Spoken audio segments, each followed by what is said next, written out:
Chester Jermaine Jennings, aka Lyfe Jennings, born June 3, 1978.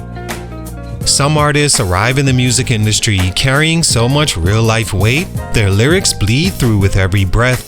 No gimmicks, no industry playbook, just hard-lived experience funneled into melody, hoping that pain, redemption, and storytelling will be enough to carve a permanent lane.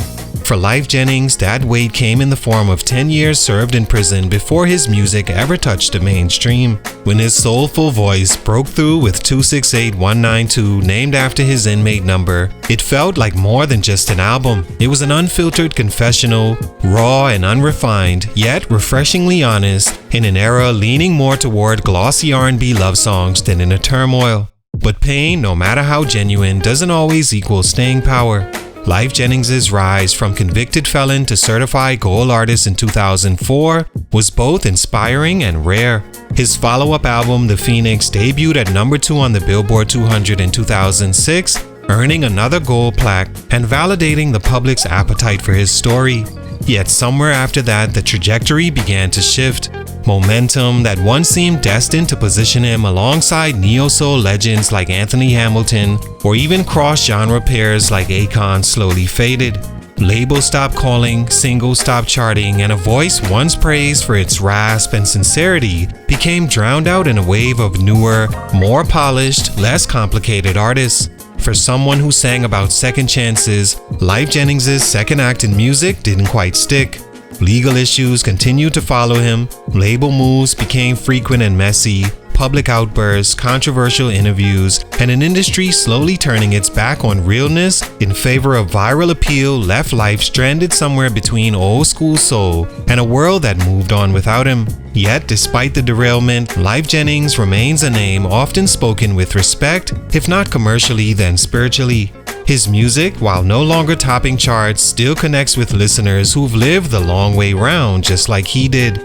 But the question remains, how did an artist with such a powerful beginning, armed with one of the most unique backstories in R&B history, slowly drift from relevance? Today, we'll trace the path of a man who sang his soul from a prison cell to the stage, only to find that the music industry wasn't built to rehabilitate anyone, even when they deserved it. What happened? Let's talk about it. It's your boy JC Stunted Growth Music. Let's get it, man. Take a minute to like, subscribe, and comment on who I should do next. Lyfe Jennings is a singer, songwriter, and producer born in Toledo, Ohio, whose early life was marked by instability and the pull of the streets. By age 14, he'd already begun dabbling in music, performing with a local group, but his path would be derailed in 1992 when he was sentenced to 10 years in prison for arson.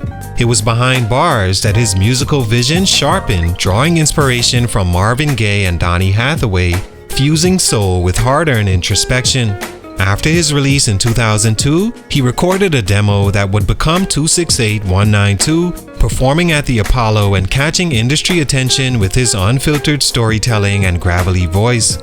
Signed by Columbia Records, his debut went gold.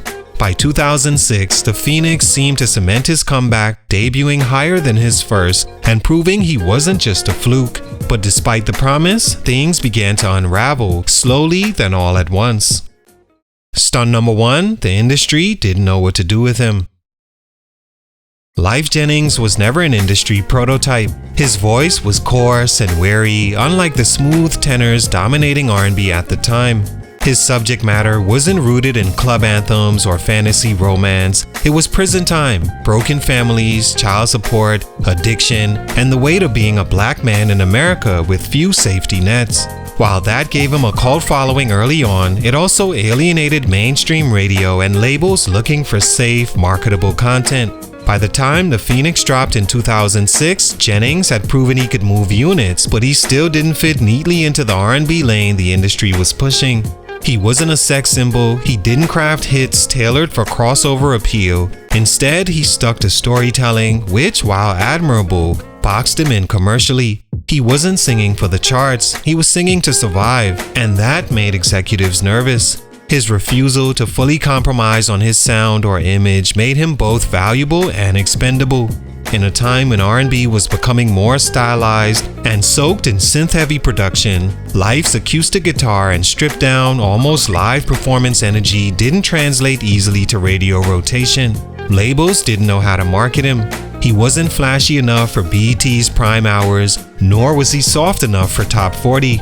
And even worse, he wasn't easy to mold, something labels often require when investing in long-term artist development. So, despite 2 strong albums and a story made for redemption arcs, Jennings found himself floating between relevance and obscurity. The same authenticity that made him a magnet early on became a barrier in a commercialized, image-first industry. And when you're not being pushed, you're slowly being forgotten. Being real was his brand, but in a world of illusions, reality doesn't always sell. Stunt number 2, legal trouble and public self-sabotage. Lyfe Jennings' past was never something he tried to hide. If anything, it gave him a certain credibility in a genre where authenticity is currency. But the same traits that made him relatable, raw emotion, impulsive honesty, and the scars of trauma, also led to moments of self-destruction that slowed and in some cases completely derailed his momentum. In 2008, he was arrested following a domestic dispute that escalated into a high-speed police chase. The charges: refusing to show ID, attempting to elude police, possession of a firearm by a convicted felon, and driving under the influence, resulted in a nearly 3-year prison sentence. Just 2 years after The Phoenix, with a growing fan base and a 3rd album on the way, Lyfe was once again behind bars. For many artists, especially those without major label protection, that kind of disruption is often a career ender. The incident didn't just pause his career, it also altered how the public viewed him. While fans once celebrated his from prison to platinum arc, the narrative began to shift. Now, instead of being a man who overcame his past, he was another example of someone who couldn't outrun it. The public's patience for repeat offenses, especially in an era where image meant everything, began to wear thin. Worse yet, when Lyfe did speak publicly, it was often in ways that invited controversy. Whether addressing his personal relationships, making polarizing comments in interviews, or sharing thoughts on social issues that rubbed people the wrong way, Jennings began to sound more bitter than wise, and bitterness doesn't sell records. In an industry already unsure how to handle him, legal trouble and volatile behavior made him a liability. And unfortunately, talent isn't always enough to keep the machine running when you're the one pulling the plug. Stunt number 3, changing times, same sound. One of Lyfe Jennings' most defining traits was his commitment to staying true to himself. That meant sticking to a stripped-down, guitar-backed storytelling that brought him initial success. But as R&B evolved, it left little room for artists who didn't evolve with it. By the late 2000s and early 2010s, the genre was undergoing a transformation, one where production leaned heavier into hip-hop, vocals became more digitally polished, and artists leaned into atmospheric sounds and trend-driven aesthetics. Lyfe didn't or wouldn't adapt. His post-prison albums like I Still Believe in 2010 and Lucid in 2013 felt like extensions of the same formula that worked nearly a decade earlier. While his core fans appreciated the consistency, the wider audience had already moved on. New voices like Miguel, Frank Ocean, and The Weeknd were now redefining R&B, pushing sonic boundaries and experimenting with genre blending in ways that made older styles sound dated by comparison. Lyfe's refusal to conform, though admirable from an artistic standpoint, became a career handicap. His melodies, rooted in traditional soul structures, didn't match the polished, futuristic vibe audiences now expected. Even his music videos and marketing remained basic in a digital era that demanded constant reinvention and visual storytelling. In a space where attention spans are short and reinvention is key, Lyfe's commitment to the past made his presence feel like an echo, familiar but fading. While his message still mattered, the packaging didn't. By the time he attempted to modernize his image, the wave had passed. The new generation wasn't checking for artists who sounded like 2024, no matter how genuine their message was. And in the music industry, timing is everything. Lyfe stayed still while the world kept moving. All in all, Lyfe Jennings' career is a reminder that talent and truth alone don't guarantee longevity, especially in an industry built on reinvention, image, and timing.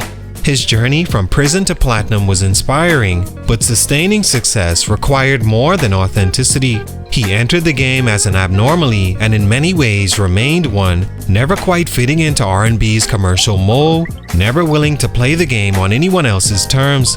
That integrity earned him respect, but not always opportunity.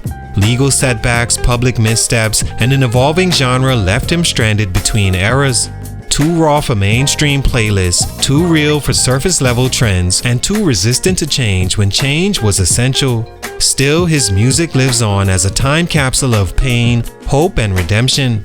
Lyfe may not have reached the heights many expected, but he left behind a catalog that still speaks loudly to those listening between the lines. Salute, much respect, but for these reasons, his growth was stunted. It's your boy JC, Stunted Growth Music, and I'm out.